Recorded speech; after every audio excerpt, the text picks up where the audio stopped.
With Boruto's time skip just a few days away, it's important that we understand how powerful Boruto has become since his early days as a ninja. So in this video, I'm going to list and explain every ability Boruto has used at any point throughout the manga and anime. I won't be speculating about future power-ups or abilities, just the ones he has used in canon at this point in time. So this video should give us a good idea of what to expect from Boruto post time skip. Alright, let's start with the small things such as the Shadow Clone Jutsu. Now this jutsu might seem basic at face value since it kinda is, but it's also very useful and difficult to maintain if you choose to use more than one. Boruto on the other hand was able to use up to 4 Shadow Clones at a very young age and has since learned to use up to 12 Shadow Clones at the same time per the anime continuity. This feat is pretty insane for a child this age since the multi-Shadow Clone Jutsu evenly distributes your chakra to every clone, which can lead to the death of the user if they don't have the chakra to maintain such a process. The good thing is that the chakra given to the clone is returned to the user upon the clone being destroyed, so your chakra isn't completely lost unless it's absorbed by the opponent. Now I'm sure you guys might be saying that Naruto was able to create over 1,000 clones at his age, but he's an anomaly due to his chakra reserves, not the standard. All in all, Boruto does carry on his father's legacy in regards to his proficiency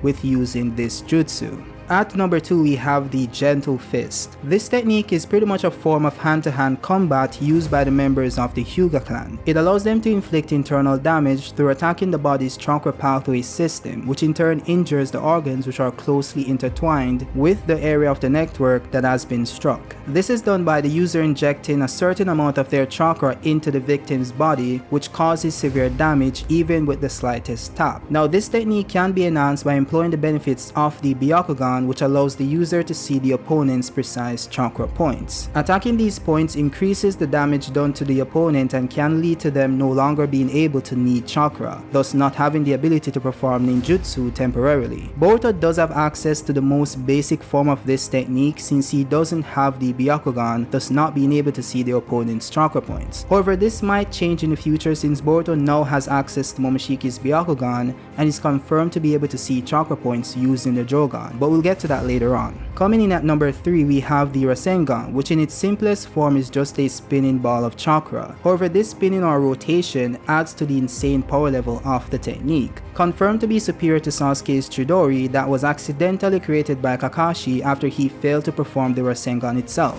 However, unlike Kakashi, not only was Boruto able to perform the Rasengan within a few days of training, he also subconsciously added lightning release to the technique. This change in chakra nature made it so that the Rasengan appeared invisible until the point of contact. Boruto has become so proficient at using the ability that he's now able to make the Rasengan invisible at the initial point of creation instead of after the jutsu has already been formed. So not only is Boruto's normal Rasengan stronger due to it being infused with lightning release, it also makes it undetectable by opponents such as Fused Momoshiki, who also possess 2 golden Byakugans and multiple Renegans. Now Delta was able to see the Rasengan using her scientific ninja tools, so it's not impossible for this not to be a problem for villains in the future of the franchise. With that being said, Boruto is also shown to be able to perform wind-style Rasengan in the anime continuity. This Rasengan is superior in power to the regular Rasengan and also the lightning release Rasengan since wind itself is superior to lightning in Naruto's universe. This jutsu also comes with the added benefit of attacking the opponent at a cellular level, thus bypassing their natural durability. Now while Boruto does have access to this Rasengan in the anime, he hasn't fully mastered it and it likely won't be featured in the manga anytime soon. What we could depend on seeing is Boruto's high compression Rasengan, which is pretty similar to a regular Rasengan that's condensed and compressed to its limit. In this state, the Rasengan can penetrate targets with little resistance or knock them out if they possess a powerful defense. I say that we have the summoning technique. Now this one only exists in the anime continuity, but Boruto was shown to be able to summon Nue in the early academy arc before it was revealed that Sumire could manipulate the beast as well. This one is quite interesting since Nue is stated to have roots with the Otsutsuki, but more so Kaguya specifically. So there might be more to this story when it comes to that beast, but we'll have to just wait and see. In addition to that, Boruto also joined a temporary summoning contract with a powerful snake from the Ryuchi cave called Garaga in the anime as well. This one is less likely to make it into the manga due to it being temporary, but it's also still possible. Now at number 5 we have sealing jutsus. Now this one flew under my radar for a very long time, but Boruto is also able to perform basic sealing jutsus to keep someone from moving. And again, this was only shown in the anime, but it's possible that we might see it in the manga as well. We just have to wait and see. At number 6 we have Kenjutsu, which pertains to techniques that entail the usage of swords. This was actually shown in the very first episode of Boruto, which depicts time skip Boruto using a katana in his battle versus Kawaki.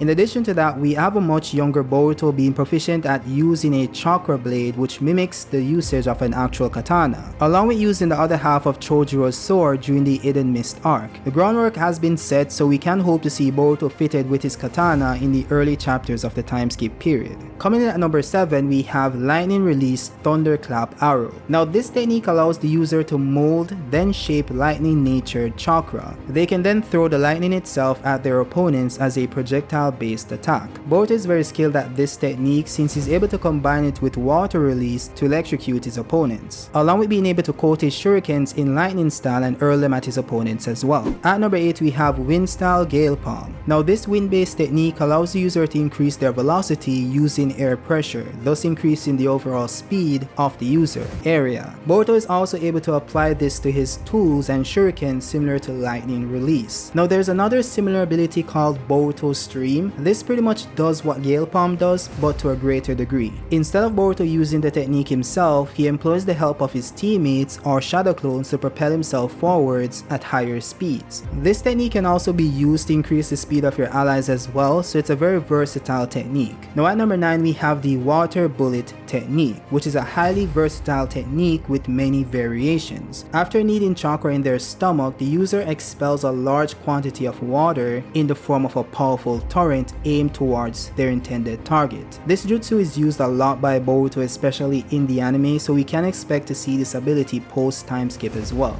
At number 10 we have the Karma Seal. Now this one is a very special technique or very special ability, since in addition to providing Boruto with increased speed, strength, durability, and an insane healing factor, it also provides him with additional abilities, such as the ability to absorb all chakra based attacks and the ability to use space-time ninjutsu. So basically abilities within an ability. There's also a new level to use in the Karma Seal itself, which is dubbed as its true essence form. Now this might not be the official name, but it's the name the fans use, and this of course increases every single attribute provided by the first stage of the seal, so it's just an increase in power as well, but it also comes with the bonus of having Momoshiki's Otsutsuki Byakugan. Now we've never seen Boruto activate Momoshiki's dojutsu before. Well, we actually saw it once, but he used it to see into the future accidentally, but we've never seen him activate it to use it in battle, but he does have access to it in this form. This is pretty insane since, as I mentioned before, Boruto has the ability to see into the future using Momoshiki's dojutsu, so if he's able to control this ability, this would be very beneficial in battle. Now at number 11 we have Boruto's Otsutsukified form dubbed as Borushiki from fans. Now this is Boruto still using the Karma Seal's power, but I decided to give it a different slot since for the most part Momoshiki is in control of his movements, not Boruto, so it's kind of a different person somewhat. So he moves differently, fights differently, talks differently, and has a completely different level of power when compared to Boruto using the first two stages of the Karma Seal. Now Boruto does say that he has more control of Momoshiki's power at this point in time, so we can expect to see Boruto in control of his Borushiki form going forwards in the time skip as well, so that might be interesting. Now at number 12 we have the Jougan, the filler dojutsu. I'm just kidding guys. Now the Jougan itself is a very controversial jutsu. It's very controversial ever since the first chapter of Boruto, since it's still debated as to whether or not it's in the manga. I for one believe that Boruto will awaken this dojutsu post time skip. It might take a while, but we'll get there eventually. In essence, this dojutsu allows him to see chakra pathways, see through dimensional rifts, see across dimensions, and hear what the person is saying, similar to Ada. Now it also allows Boruto to travel across dimensions mentions, but it's kind of redundant since he already does that using the karma seal. But what I will say is that even though this is speculation, which I said I wasn't going to do at the beginning of this video, I just like to say that the Jougan might be able to access dimensions the karma seal can't, so that might be a reason for this ability to exist with the Jougan as well. So we just have to wait and see. All in all, those are all the abilities Boruto has ever used throughout the entire series, and of course when the time skip actually drops, which will be in a few days, Boruto might have different abilities, and if that happens, we'll just make a different video. That's very simple, right? So let me know your thoughts on this video specifically. Do you think this will get Boruto to a different level of power, these abilities specifically? Do you think Boruto will master Momoshiki's Byakugan, or do you think the Jougan is filler? Do you think Boruto will finally awaken this dojutsu in the manga post time skip? Let me know your thoughts down below, and also drop a like if you like the video and subscribe for more Boruto centric content. I'll see you guys in the next one. Peace out.